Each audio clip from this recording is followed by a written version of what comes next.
Sebagaimana diketahui, banyak alutsista kita sudah tua, ya, sudah saatnya memang mendesak harus diganti.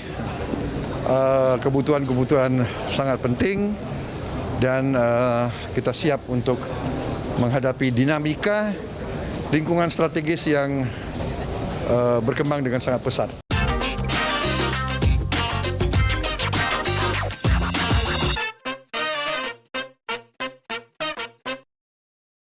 Seandainya Koni Rahakundini Bakri tidak membongkar rencana Kementerian Pertahanan untuk membeli alat utama sistem persenjataan atau biasa kita kenal dengan nama alutsista, tentu kita nggak akan sekaget ini. Rencana pengadaan alutsista itu nilainya memang fantastis.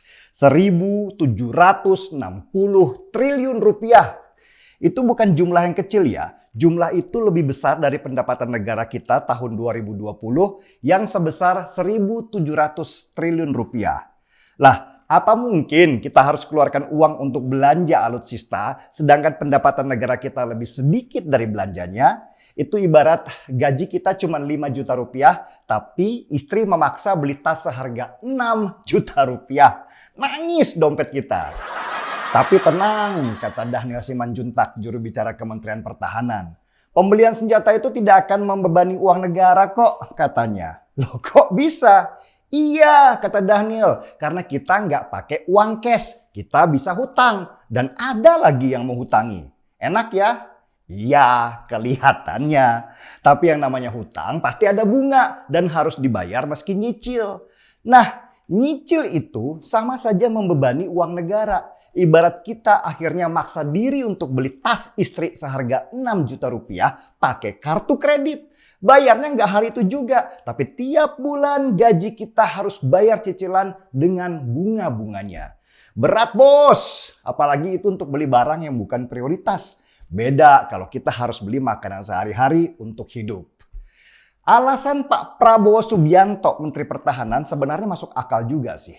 Alutsista kita sudah tua, sudah harus diganti. Apalagi kemarin kita baru saja menghadapi tragedi tenggelamnya kapal selam Nanggala yang buatan tahun 1978. Udah tua sekali kapal selam itu. Dan banyak lagi persenjataan kita yang sudah tua dan harus diganti yang lebih baru supaya aman dipakai. Masalahnya, negara ini sedang kekurangan uang. Apalagi kita habis-habisan melawan pandemi dan sudah berhutang hampir 1.500 triliun rupiah untuk bantuan sosial dan kesehatan. Kita juga habis berhutang ratusan triliun rupiah untuk membangun infrastruktur supaya pendapatan di ekonomi kita bisa bertambah. Apakah bijak kita harus berhutang lagi 1.760 triliun rupiah untuk persenjataan yang bukan prioritas utama? Bayangkan, cicilan kita setiap tahun semakin besar. Kalau nggak dihitung benar-benar, kita bisa gagal bayar. Dan kalau kita gagal bayar, maka kepercayaan dunia kepada kita akan turun. Kalau kepercayaan dunia turun, mereka akan menarik investasi mereka di Indonesia. Kolapslah kita.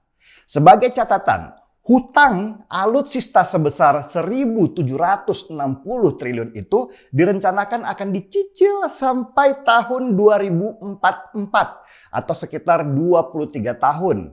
Yang berarti kurang lebih kita harus membayar setiap tahun sebesar 76 triliun rupiah, belum termasuk bunga. Itu hitung-hitungan sederhananya. Oke, masalah hitungan selesai. Pertanyaan berikutnya adalah masalah transparansi. Seberapa transparan penggunaan anggaran itu? Transparansi ini juga akhirnya menjadi masalah besar apalagi sesudah didesak sana-sini dan sebelumnya tidak mengakui. Kementerian Pertahanan akhirnya membuka diri kalau di antara perusahaan milik Kemenhan ada yang bernama PT Teknologi Militer Indonesia atau PT TMI.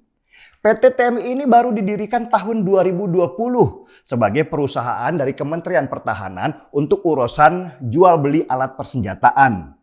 Nah, ini yang bikin kecurigaan.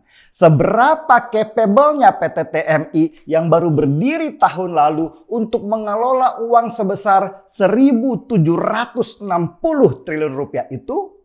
Bahkan rekam jejak pengalaman pembelian senjata saja mereka belum ada sama sekali. Dan yang bikin curiga lagi, ternyata 3 dari 4 komisaris yang ada di PT TMI itu adalah orang Gerindra. Partai yang diketuai oleh Prabowo Subianto, Menteri Pertahanan kita sendiri. Ada apa ini? Kok bisa orang-orang partainya sendiri yang mengurusi jual beli senjata ini? Menteri Pertahanan orang Gerindra, komisaris PT TMI juga orang Gerindra. Tapi uang buat beli senjata itu uang negara. Ini yang bikin publik jadi curiga. Kok kasar begitu sih permainannya? Prabowo sendiri waktu dikonfirmasi bilang kalau PT TMI itu bukan broker, tetapi konsultan saja. Betulkah? Jangan-jangan kasus Petral dulu terulang lagi di Kementerian Pertahanan ini. Petral adalah anak perusahaan Pertamina yang mengatur jual beli minyak dengan negara lain. Dalam artian Petral itu adalah brokernya Pertamina. Dan Petral akhirnya dibubarkan oleh Jokowi tahun 2015 lalu karena ternyata mereka mengambil banyak keuntungan untuk kalangan tertentu dan menjadi sapi perah yang merugikan Pertamina 250 miliar rupiah per hari. Per hari loh. Nah, apakah PT TMI ini juga akan berfungsi seperti Petral nantinya yang akan menjadi sapi perah dalam pengadaan senjata?